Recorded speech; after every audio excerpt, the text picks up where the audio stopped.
నమస్తే. Welcome to BVR TV official మిత్రులారా. నేను మీ బీవీఆర్ రావుని. సూర్య జయంతి సందర్భంగా జనవరి 25వ తేదీన తిరుమలలో రథసప్తమి పర్వదినం జరగనుంది. ఈ నెల 28. ఈ సందర్భంగా 7 వాహనాలపై స్వామివారు ఆలయ మాడవీధుల్లో విహరించి భక్తులకు దర్శనమిస్తాడు. పవిత్రమైన మాఘమాసంలో శుక్లపక్ష సప్తమి తిథిని రథసప్తమి లేదా మాఘసప్తమి అని పిలుస్తారు. ఈ పరమ పవిత్రమైన రోజున శ్రీ సూర్యదేవుడు జన్మించాడని, ప్రపంచం మొత్తానికి జ్ఞానం ప్రసాదించాడని వేదాల ద్వారా తెలుస్తోంది. రథసప్తమి పర్వదినాన్ని పురస్కరించుకొని భారీ సంఖ్యలో తిరుమలకు విచ్చేసే భక్తుల కోసం టీటీడీ విస్తృతమైన ఏర్పాట్లను చేస్తోంది. రథసప్తమిని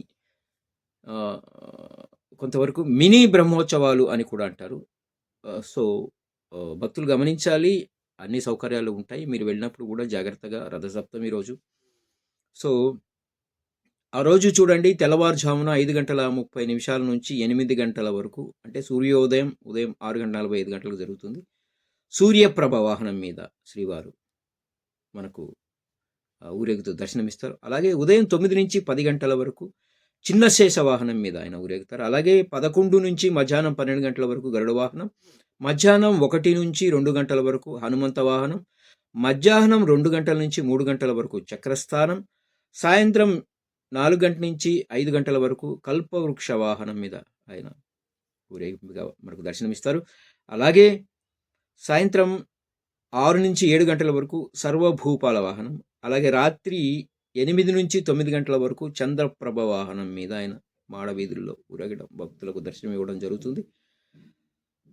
సో ఆర్జిత సేవలన్నీ రద్దు.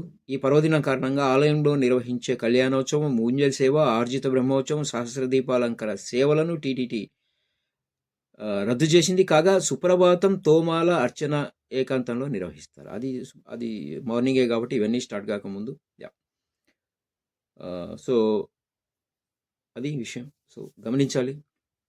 ఈ నెల 25న రథసప్తమి రోజున విశిష్టమైన దినం. ఆ రోజు శ్రీవారిని దర్శించుకుంటే, ఒకవేళ ఆ రోజు వెళ్ళిన వాళ్ళు ముందుగానే బుక్ చేసుకుని వెళ్ళిన వాళ్ళు జాగ్రత్త, రష్ ఎక్కువగా ఉంటారు.